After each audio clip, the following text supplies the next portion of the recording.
What's up, everybody? Welcome to another episode of Anime World, where we talk about the latest news surrounding different anime and manga franchises. My name is Naya, and I'm your host for the show. Not only am I a big anime watcher, I'm also a very big manga reader, if you can't tell by my extensive collection back here. One of the things I actually really like about manga is that you can really see the author's original ideas and their original art style, and if the anime is not caught up yet, you can just go ahead and read the manga and catch up yourself. My first manga actually happened to be Fairy Tail, which I bought back in the 8th grade, and fun fact, it was also my first anime. So in this episode, we're going to be talking about some of my favorite mangas and give you guys some recommendations if you want to check them out. Let's get started. This is Top 5 Mangas.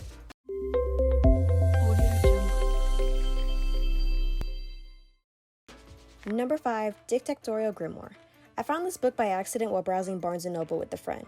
It's definitely my most expensive manga, but at the same time, it was definitely worth the read. The version I have actually encompasses all 3 books of the manga. The story follows Otogi Grimm, who is a descendant of the Grimm brothers, who wrote the famous fairy tales. However, the teen finds out that there is a dark history behind his ancestors' works, and with his guide, Cinderella, yes, the fairy tale, glass slipper, be home by midnight, pumpkin turned into a carriage, he must bring down the marching demons. This manga gets absolutely no recognition, but I hope one day it can be adapted into an anime. Number 4, Pride and Prejudice. Believe it or not, there is a manga version of this literature classic. I read Pride and Prejudice in my sophomore year of high school, and I really struggled understanding it. The language was a little bit difficult to comprehend, and I always seemed to miss the key points for tests. However, I really enjoyed reading the manga adaptation. It made it much easier to visualize the characters as well as the story. One could really see the love between Elizabeth and Mr. Darcy, which made it that much more enjoyable. There are other manga classics such as Romeo and Juliet and Hamlet, which I'm definitely trying to get my hands on. Number 3, Chainsaw Man. I saw this manga everywhere on TikTok. I happened to come across it at the bookstore once and decided to get it, and I'm definitely glad I did. I couldn't put the manga down, and before I realized it, the volume was over. The story follows Denji, who's literally drowning in debt. He tries to make do by chopping wood, selling his own organs, and devil hunting. After an encounter with a group of devils out to kill him, he becomes one himself. From then on, he works together with the Tokyo Devil Hunters organization, who really doesn't give him much of an option unless he wants to be killed, to work together to slay devils. The manga is soon getting an anime adaptation, and I'm so excited for it. Number 2, Tokyoku. I watched both the anime and read the manga for Tokyoku, and I firmly believe that the manga is 10 times better.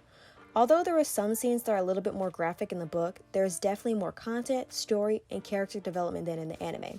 I know animators can only fit so much in a short episode, but I think they cut out a lot of necessary information from the manga. Some parts of the anime felt rushed or didn't make any sense. The manga clarifies all of this up and gives you much more content to enjoy, so this is definitely one of my all-time favorites. And lastly, at number 1, Watakoi, Love is Hard for an Otaku. I cannot begin to explain how much I love this manga. The romance as well as the comedy makes it an enjoyable read that I can never put down. The story follows Narumi, who is an otaku, someone with a huge obsession with anime, but it's not really a positive characteristic to have, so she tries to hide it from all of her friends and her boyfriend. After ending things with her ex and starting a new job, she runs into her childhood friend Nufuchi Hirataka, who also happens to be an otaku. As the two pursue a relationship, the story progresses with several shenanigans between them and their co-workers. The best part about this manga is that it gives you 2 volumes in one, and I am still patiently waiting for the next one to release. There are tons of other mangas that I've read that I've enjoyed, but these just happen to be my top 5 favorites. If you have any recommendations yourself, drop a like and leave a comment below, and let me know what's your favorite manga. Do you prefer the anime, or do you like to read like I do? And stay tuned for next time.